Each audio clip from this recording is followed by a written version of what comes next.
मुंबई, जो कि आज कुछ इस तरह दिखाई देती है, यही मुंबई आज से 355 साल पहले यानी कि 1668 में कुछ इस तरह दिखाई देती थी।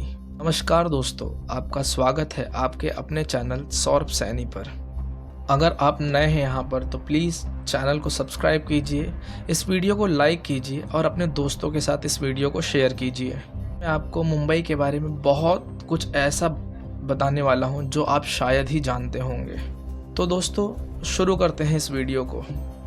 गेटवे ऑफ इंडिया कही जाने वाली ये मुंबई, आप लोग बहुत कुछ जानते होंगे इसके बारे में। मुंबई महाराष्ट्र के कैपिटल होने के साथ साथ इंडिया की फाइनेंशियल कैपिटल के नाम से भी जानी जाती है। सपनों के शहर नाम से जाने जाने वाली ये मुंबई में इंडिया का इंडस्ट्रियल हब भी है। देश की बड़ी बड़ी कंपनी जैसे रिलायंस, इन्फोसिस, TCS जैसी बहुत सी कंपनी मुंबई को अपना केंद्र बना चुकी हैं। और तो और मुंबई बहुत सी multiple UNESCO world heritage site का होम भी मानी जाती है। दोस्तों मुंबई को इंडिया का फाइनेंशियल, कॉमर्शियल और एंटरटेनमेंट कैपिटल नाम से भी प्रख्यात है। इंडिया की GDP में 6.6% का शेयर अकेले मुंबई का है। ये संपूर्ण भारत के इंडस्ट्रियल प्रोडक्ट का 25%, शिपिंग ट्रेड का 40% और इंडियन इकोनॉमी में 17% का कैपिटल ट्रांजैक्शन करती है। दोस्तों मुंबई की गिनती विश्व के टॉप 10 कॉमर्शियल सेंटर में होती है। इंडिया के ज़्यादातर बैंक, हेड ऑफिस और मर्चेंट ऑफिस मुंबई में ही हैं, जैसे कि RBI, Bombay stock exchange, national stock exchange और बहुत सी इंडस्ट्रीज़। मुंबई इंडिया का सबसे अमीर शहर और दुनिया का 12वां सबसे अमीर शहर भी है, जहां 46,000 करोड़पति और 48 अरबपति रहते हैं। वर्ष 2018 में यह दिल्ली के बाद जनगणना की दृष्टि से भारत का दूसरा सबसे बड़ा और विश्व का 7वां सबसे बड़ा शहर है। 2011 की जनगणना के अनुसार मुंबई में 20 मिलियन लोग रहते हैं। ये जगह सदियों से व्यापार का केंद्र है। यहाँ लोग देश के हर कोने से काम की तलाश में आते हैं और कुछ अपनी किस्मत भी आजमाने आते हैं। मुंबई की चकाचौंध के बारे में तो सभी जानते हैं। इस जगह का निर्माण कैसे हुआ, क्या आप ये सब जानते हैं? मुंबई, जो कि आज कुछ इस तरह दिखाई देती थी, यही मुंबई आज से 355 साल पहले यानी कि 1668 में कुछ इस तरह से दिखाई देती थी। मुंबई का फॉर्मेशन कैसे हुआ, चलिए इसके बारे में जानते हैं। मुंबई एक समय पे 7 द्वीपों का एक द्वीप समूह हुआ करता था, जिसमें ऑयल ऑफ बॉम्बे, परेल, मझगांव, माहिम, कोलाबा, वर्ली और ओल्ड वुमेन्स आइलैंड, जिसे लिटिल कोलाबा नाम से भी जाना जाता है, ऐसे छोटे छोटे आइसलैंड हुआ करते थे। लेकिन यह निश्चित रूप से पता नहीं चला कि ये आइलैंड पहली बार कब बसे थे। नदन मुंबई के कांदिवली के आसपास प्लेस्टोसीन सेडिमेंट्स पाए जाने के कारण यह पता चलता है साउथ एशियन स्टोन एज के बाद ये आइसलैंड बसे हुए थे। लगभग 3rd सेंचुरी में यह आइलैंड मौर्यन एम्पायर का एक पार्ट हुआ करता था, जब बुद्धिस्ट एम्पीरियर अशोका द ग्रेट ने साउथ की तरफ अपना एक्सपांशन किया था। फिर धीरे धीरे ये कई डायनेस्टीज़ ने यहाँ पर राज किया, जैसे कि Satavahana, Western Satraps, Abhira, Vakataka, Kalachuris, Konkan Mauryas, Chalukya, Rashtrakutas and Silharas. इन डायनेस्टीज़ के पीरियड में यहाँ बहुत सी बिल्डिंग्स का निर्माण कराया गया, जो हमें आज भी देखने को मिलती है, जिसमें जोगेश्वरी केव, एलिफेंटा केव, वालकेश्वर टेम्पल, बाणगंगा जैसी बहुत सी बिल्डिंग्स का निर्माण हुआ था। किंग भीमदेव ने 13th सेंचुरी में यहाँ अपना एक छोटा किंगडम बनाया था, जिसका नाम महिकावती रखा, जिसे आज हम माहिम नाम से जानते हैं। जी हाँ दोस्तों, ये वही माहिम है जो उन 7 द्वीपों में आता है। धीरे धीरे भारत पर दिल्ली सल्तनत के आने के बाद उन्होंने अब मुंबई को अपने कब्जे में ले लिया। लगभग 1348 से 1407 इस ड्यूरेशन में मुंबई को गुजरात के गवर्नर को सौंप दिया गया था। इसी दौरान मुंबई में बहुत सी मस्जिदों का निर्माण हुआ, जिसमें हाजी अली दरगाह भी इसी पीरियड में ही बनाया गया था। समय बीतने के बाद भारत पर विदेशी सत्ता का आगमन हुआ, जिसमें पोर्तुगीज़, ब्रिटिश, डच, फ्रांसीसी जैसी बहुत सी यूरोपियन सत्ता ने समय समय पर भारत में अपना आगमन किया। अरेबियन सी के बगल में मुंबई एक हार्बर रूट के रूप में देखी जाने के कारण पुर्तगालियों ने मुंबई पर अपना प्रभुत्व स्थापित करने के लिए मुगलों से युद्ध किया, जिसमें मुगलों और पुर्तगालों के बीच इस युद्ध में जीत पुर्तगालों की हुई, जिसके कारण मुगलों को मुंबई को पुर्तगालों को देना पड़ा। इसके लिए एक ट्रीटी साइन हुई, जिसे ट्रीटी ऑफ बेसिन कहते हैं। पोर्तुगीज़ ने बॉम्बे में रोमन कैथोलिक धार्मिक आदेशों की नींव रखी और वहाँ के विकास में एक्टिवली इन्वॉल्व होने लगे। इसके बाद इस आइलैंड को पोर्तुगीज़ ने कई अधिकारियों को लीज पर दे दिया, जिसमें पोर्तुगीज़ फ्रांसीसियन और जेजुइट्स ने बहुत सी कैथोलिक चर्च का निर्माण कराया, जिसमें माहिम में सेंट माइकल चर्च, बांद्रा में एंड्रेफ चर्च, अंधेरी में जॉन बैप्टिस्ट चर्च और गल्ला में सेंट ग्लोरिया चर्च का निर्माण किया। इन्होंने बॉम्बे में कई फोर्ट्स का भी निर्माण किया, जिसमें Bombay Castle, Castle de Aguada, Madh Fort और बहुत सी ऐसी फोर्ट्स हैं। दोस्तों, हम जिसे मुंबई या बम्बई कहते हैं, उसके नाम में भी समय समय पर बदलाव होते रहे हैं। मुंबई शब्द का ओरिजिन मुंबा देवी के नाम से हुआ है। कोली ट्राइब की कुलदेवी मुंबा देवी, जो आज की मुंबई में इनका बहुत बड़ा टेम्पल है। जिस बस्ती में कोली ट्राइब्स रहती थी उसे मुंबई कहा जाता था, जो समय के साथ साथ मुंबई और बम्बई में बदल दी गई। मुंबई शब्द दो शब्दों से मिलकर बनी है। मुंबा यानी महाअंबा, जो हिंदू देवी दुर्गा का ही एक रूप है, और आई। दोस्तों, महाराष्ट्र में माँ को आई कहते हैं, इसलिए यहाँ का नाम मुंबई रखा गया। लगभग 16th सेंचुरी में पोर्तुगीज़ के आने पर उन्होंने इसे बॉम्बे नाम दिया। बॉम्बे का अर्थ है अच्छी खाड़ी यानी गुड वे। पोर्तुगीज़ लैंग्वेज में गुड मतलब बॉम्ब होता है और बे मतलब खाड़ी, जिससे वे इस जगह को बॉम्बे नाम से पुकारने लगे। क्षेत्र समुद्र के किनारे बसने के कारण तथा इसका क्षेत्रफल छोटा होने के कारण इसे छोटी खाड़ी अर्थात बॉम्बैम नाम से जाना जाने लगा।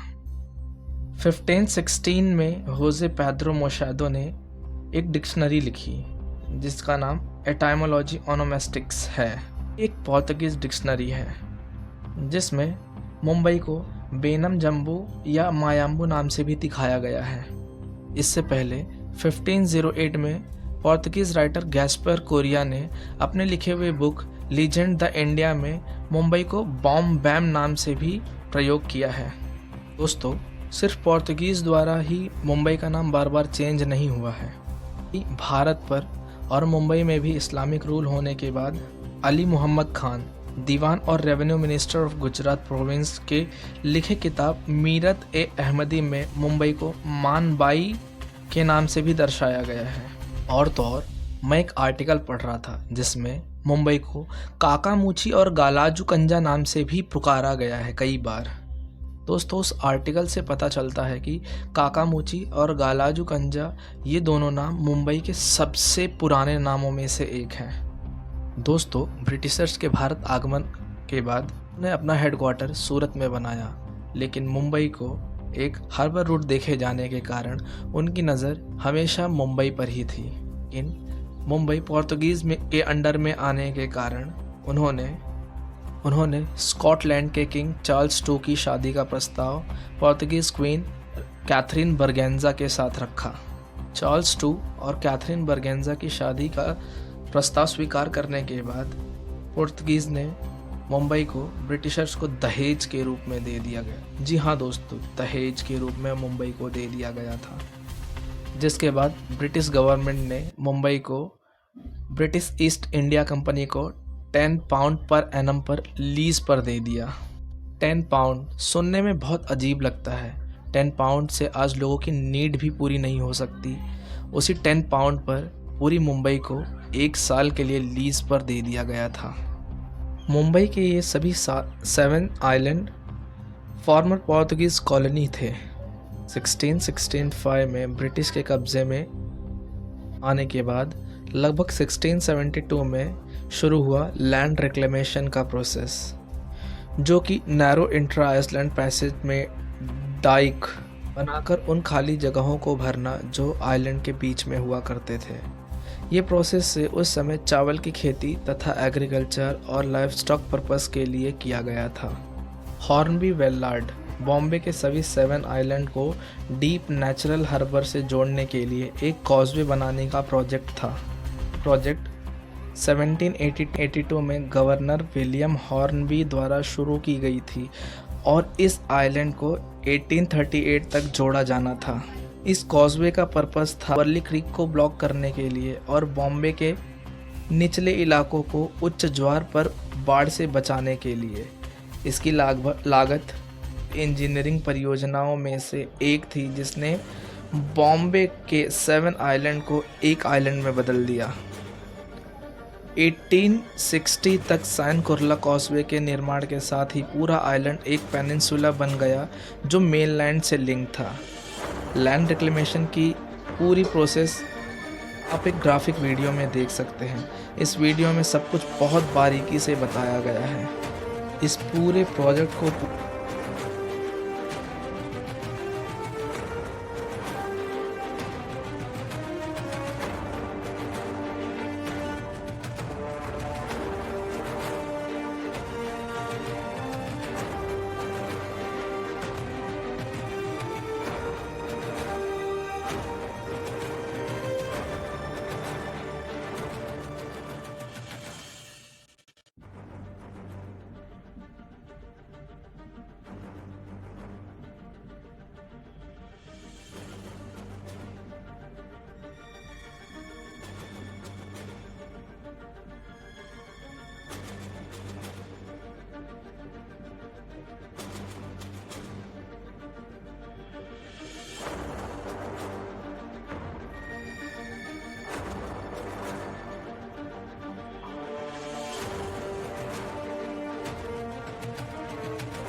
तो लाइफ ऑफ द नेशन कहे जाने वाला इंडियन रेलवे एशिया का सबसे बड़ा रेल नेटवर्क है जो करीबन इंडिया में सबसे ज़्यादा एम्प्लॉयमेंट जनरेट करता है।